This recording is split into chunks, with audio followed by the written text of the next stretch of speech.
Ya, oke. Assalamualaikum warahmatullahi wabarakatuh. Salam sejahtera dan selamat siang untuk kita semua. Hari ini kita jumpa lagi dalam acara edukasi pengetahuan penting yang paling mendasar. Sebagaimana selama ini kita sering menyaksikan di mana-mana itu selalu orang berbicara masalah kewenangan. Dari mimbar Mahkamah Kebenaran, saya menyampaikan edukasi ini untuk kita semua. Tidak terkecuali mereka adalah masyarakat biasa. Terutama tentu saja para rekan, advokat, penggiat hukum, pejuang kebenaran. Ini adalah merupakan edukasi yang sangat penting. Di mana teman-teman, baik itu rekan sejawat, para advokat, maupun aktivis, ya, seperti elemen masyarakat dari LSM dan media.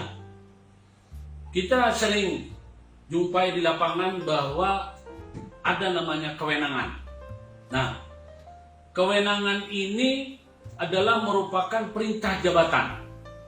Jadi tolong dipahami bahwa saya pengacara Guntur Lalemba, aktivis penggiat hukum, pejuang kebenaran,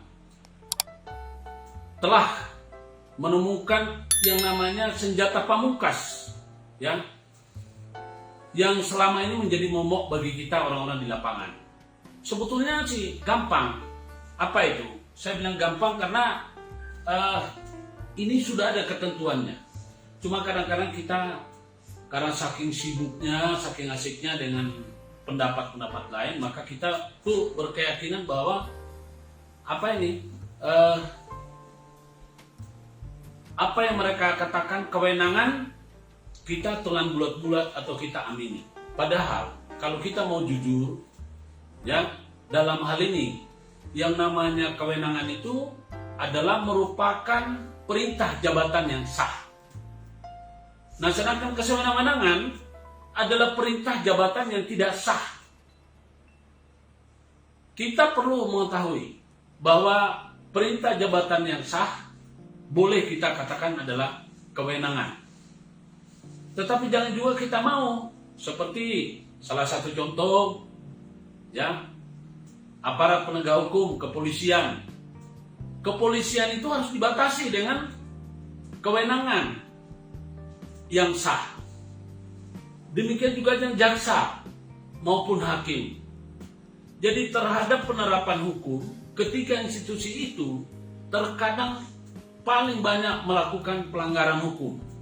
Tetapi karena masyarakat tidak tahu dan rekan sejawat tidak mengerti, maka mereka itu menganggap oh ini kewenangan. Jadi misalnya gini, polisi dalam hal ini penyidik punya kewenangan untuk menetapkan seseorang tersangka. Polisi punya kewenangan untuk menahan ataupun menangkap seseorang. Itu kewenangan sepanjang dilakukan dengan cara yang sah menurut hukum. Ya. Di dalam Undang-Undang Kekuasaan Kehakiman pada pasal 7, tidak seorang pun dapat dikenakan penangkapan, penahanan, penggeledahan dan penyitaan kecuali atas perintah tertulis dari kekuasaan yang sah. Nah, dalam hal ini kekuasaan yang sah itu adalah merupakan perintah jabatan yang sah. Ya. Nah, selama ini saya termasuk orang yang hanya mempertahankan bahwa saya benar. Saya tidak melanggar hukum. Tetapi saya tidak sadar bahwa sebetulnya untuk mematahkan itu, saya harus bisa mengatakan bahwa saya benar dan kamu salah. Salahmu di mana? Kita kembali kepada KUH Pidana pasal 51 ayat 1, itu adalah kekuasaan yang sah. Ya, KUH Pidana ini, KUH Pidana. Jadi pasal 50 ayat 1 itu jelas bahwa kekuasaan, ya, jadi perintah jabatan yang sah, ya. Ini adalah pasal 51. Pasal 50, ya, mulai saya bicara dulu dari pasal tentang apa ini? Pasal 48, barang siapa melakukan perbuatan karena pengaruh daya paksa atau overmah tidak dipidana. Itu pada umumnya.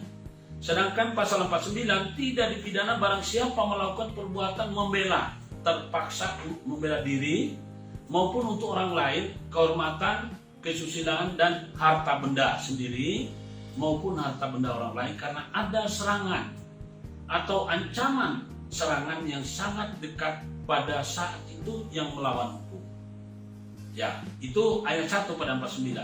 Ayat 2 pada 49, ayat 2 KUH pidana, pembelaan terpaksa yang melampaui batas, ya, yang langsung disebabkan oleh keguncangan jiwa yang hebat karena serangan atau ancaman serangan itu tidak dipidana. Jadi pembelaan terpaksa yang namanya tidak dipidana. Nah, pasal 50, barang siapa melakukan perbuatan untuk melaksanakan ketentuan undang-undang tidak dipidana. Untuk lebih jelasnya, dalam hal pasal 50-48 bagi pejabat, ya, atau orang-orang yang melakukan atau menjalankan jabatannya. Seperti apa? Polisi, kemudian jaksa, JPU, hakim, aparatur negara, misalnya PNS, itu sepanjang dia melakukan sesuai perintah pasal 51 ayat 1, barang siapa melakukan perbuatan untuk melaksanakan perintah jabatan yang diberikan oleh penguasa yang berwenang tidak dipidana. Jadi artinya begini, selama ini kan kita lihat KPK kan gencar menangkap para pejabat. Kalau kita melihat daripada pasal ini sebetulnya bagi orang-orang yang ditangkap OTT oleh KPK, sebetulnya tidak dapat dipidana sepanjang mereka bisa membuktikan bahwa mereka itu melaksanakan karena perintah jabatan. Kalau kita bicara masalah perintah jabatan, maka sebetulnya tidak ada pidana yang bisa diberlakukan. Jadi ini kabar gembira bagi masyarakat atau bagi PNS, ASN yang selama ini selalu tidak berdaya ketika berhadapan pada pada penangkapan atau kena OTT. Jadi ketika Anda ditangkap dan Anda bisa membuktikan bahwa apa yang saya lakukan ini adalah berdasarkan perintah jabatan yang sah, berarti kewenangan Anda. Jangan kalah. Penyidik sendiri itu belum tentu mengerti hukum. Jadi harus kita mulai sekarang belajar. Ya, para pengacara ini kalau membela klien, tolong Pak, bahwa kita sendiri sebagai pengacara ini adalah perintah jabatan. Jabatan apa? Jabatan sebagai pengacara. Jangan Anda mau dimainkan sama para penyidik-penyidik itu. Penyidik, JPU sama hakim. Ya, kalau saya pelajari seperti selama ini, mereka terlalu banyak melakukan pelanggaran. Pasal 51 dalam KUH pidana ayat 2, perintah jabatan tanpa wewenang tidak menyebabkan hapusnya pidana. Jadi begini, perintah jabatan yang sah itu, ya, yang disebut apa? Perintah jabatan yang sah disebut kewenangan. Jadi wewenang. Nah, polisi itu kita uji dulu. Apakah polisi dia punya kewenangan menangkap orang, menahan orang, lantas tanpa perintah yang sah mereka bisa sewenang-wenang? Ya bisa saja. Faktanya selama ini kan banyak orang yang ditahan, yang ditangkap, yang ditetapkan tersangka tidak sesuai dengan perintah yang sah. Oleh karena itu kepada masyarakat, mulai hari ini adalah penangkal. Jadi kepada teman-teman advokat, rekan sejawat, apakah itu yang bergelar S1, S2, S3 atau profesor, maaf. Selama ini kita lihat selalu kalau sudah mau praper bingung apa ini dasarnya. Nah, mulai dari sekarang kita mulai bekerja. Pertama, kalau Anda mau praper, yang harus diajukan itu adalah pasal 7. Karena kenapa? Pasal 7 Undang-Undang Kekuasaan Kehakiman nomor 48 tahun 2009 mengatakan tidak seorang pun dapat dikenakan penangkapan, penahanan, penggeledahan dan penyitaan kecuali atas perintah tertulis dari kekuasaan yang sah dalam hal ini menurut cara yang diatur dalam undang-undang. Nah, kekuasaan yang sah itu adalah sesuai yang dilakukan oleh peraturan yang mengikat. Nah, kalau misalnya kita masih bingung mencari peraturan mengikat, Anda buka saja KUH pidana pasal 51 ayat 2 dan ayat 1. Ayat 1-nya mengatakan bahwa ketika mereka melakukan sesuai perintah sah, maka mereka berhak. Tetapi ketika mereka melakukan tidak sesuai dengan perintah yang sah, maka mereka itu ilegal. Ya, polisi kalau misalnya menahan orang yang menangkap atau menembak penjahat, memang mereka diberikan wewenang. Ya, tapi kalau misalnya mereka tembak orang baik-baik, orang nggak ada kegiatan, nggak ada perbuatan hukum, kemudian mereka tembak, ya mereka dipidana. Begitu juga polisi menahan orang yang bersalah, ya memang punya kewenangan sepanjang sudah dilakukan sesuai dengan prosedur yang sah. Tetapi kalau mereka melakukan prosedur yang tidak sah, maka itu tindakan ilegal yang harus dipidana sesuai dengan pasal 51 ayat 2. Ini berarti mereka tidak melakukan kewenangan yang sah. Ya.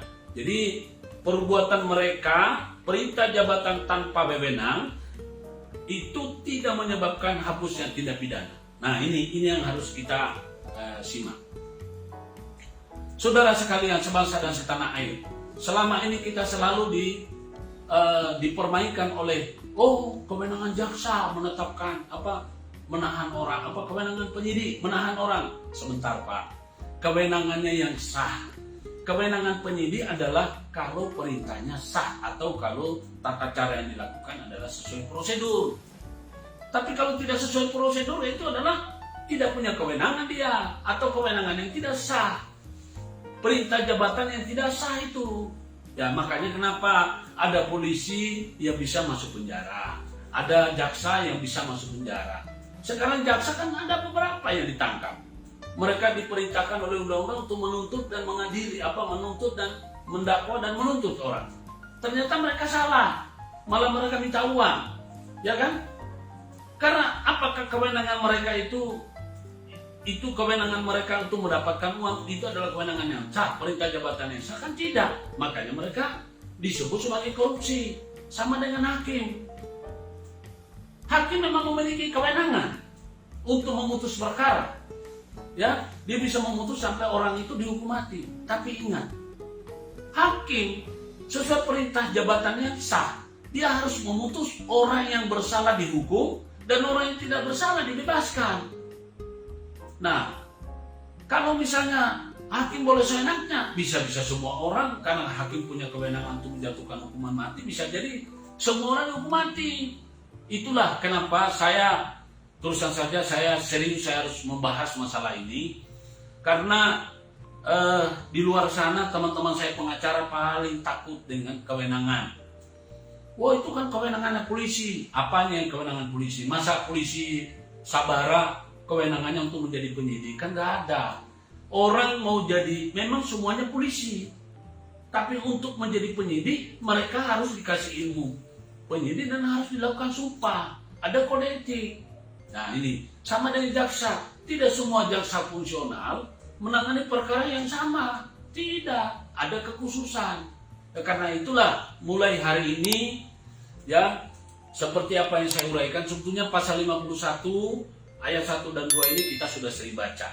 Tapi kita tidak pernah menggunakan dalam rangka untuk memperjuangkan kebenaran. Ya.